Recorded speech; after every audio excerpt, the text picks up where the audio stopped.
Welcome back, everybody. Well, do you share each and every milestone of your child's life, maybe on social media, even if it's maybe a little embarrassing? If so, you may be guilty of oversharenting. What are your thoughts about this? Psychologist Dr. Kim Taylor is tackling what parents need to maybe consider in their rush to share their kids with the rest of the world. She joins us here this morning. Oversharenting, it's becoming a popular term. Good to see you. Absolutely. Yeah. And this is a term that most parents now know. Okay. And it is a term used for all those parents who are sharing every single milestone of their child's life, and they are either posting pictures or videos. And part of the problem, and I think part of the question that we need to ask, is how much is too much? Because they did a survey, and it was 74% of parents thought that other parents shared way too much and things were getting out of hand. Maybe they weren't doing a little bit of self-reflection and seeing if they're doing it enough. So I guess, yeah, it's a good point, is how much is too much, and then also a look at you know, what exactly is being shared, and kind of being a little bit more particular on that. But why do you think parents do it in general? Well, I think parents are proud of their child, and so they do want to share. And they think their kid is the cutest, the most talented, the smartest, and so they want to share it with the world.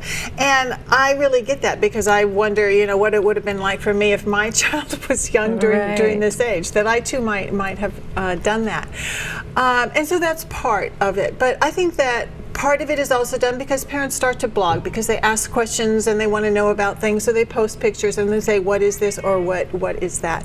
And so it may start out in one way, and then the slippery slope is it ends up something else, because then they start to feed their blog site and for all the people that are out there following their child. And I think, you know, it's not just about like, oh, cute photos, or a little Johnny did this, or a little, you know, Amy did this, but I think what's starting to raise eyebrows is some of the embarrassing photos that you're posting of your child, you know, on the, you know, getting potty trained or something. And so when it comes to something like that, why are you telling parents to, you know, to be a little bit considerate of what they're posting? I think parents need to consider what it will be like in 15 years when their child is having to deal with this, because they may be bullied in school. And also what you actually need to think about is that they're going to be applying to colleges, they're going to be applying for jobs, and all of their employers and or the people that are going to look at them for a college can just Google their name, and then they'll have this huge imprint that will come up that the child had nothing to do with, and it could really hurt them.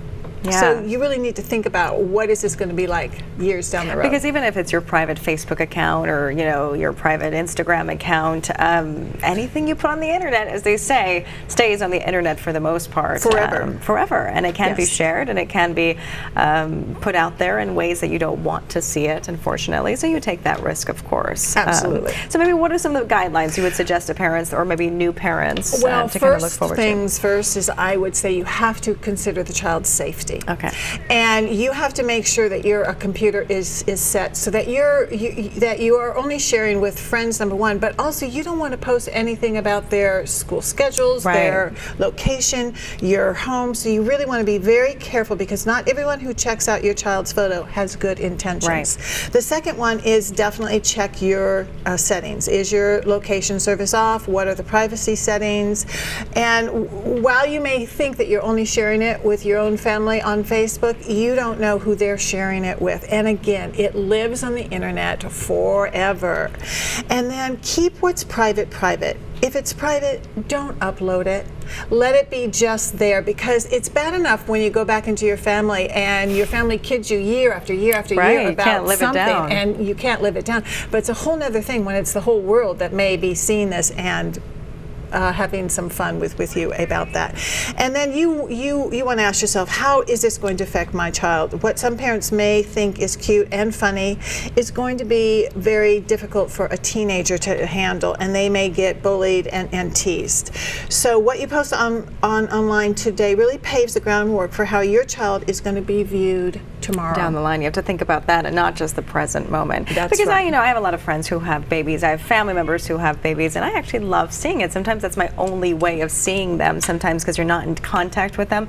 But I think this oversharenting kind of plays to your point of just be mindful, make sure the child's safety is taken into consideration, and you're not posting something so embarrassing that in 15 years they're going to go, Mom, I can't live down this photo. Absolutely. Right? Be very mindful about what you put up there, and that everybody gets one chance to have an imprint on the world. Yeah. And that if your child already has one out there from what you thought was cute and funny, they might not really appreciate that, and they have the right to choose how they're going to be seen on these kinds of sites. And I think it's not just for kids. I think you should also monitor what your teens post, because they're going to be applying for jobs and colleges and resumes. And again, whatever hits the internet stays on the internet forever. Yes. Dr. Kim Taylor can be heard on KZSB AM 1290, her primetime hour, Thursdays 5 p.m. and 6 p.m.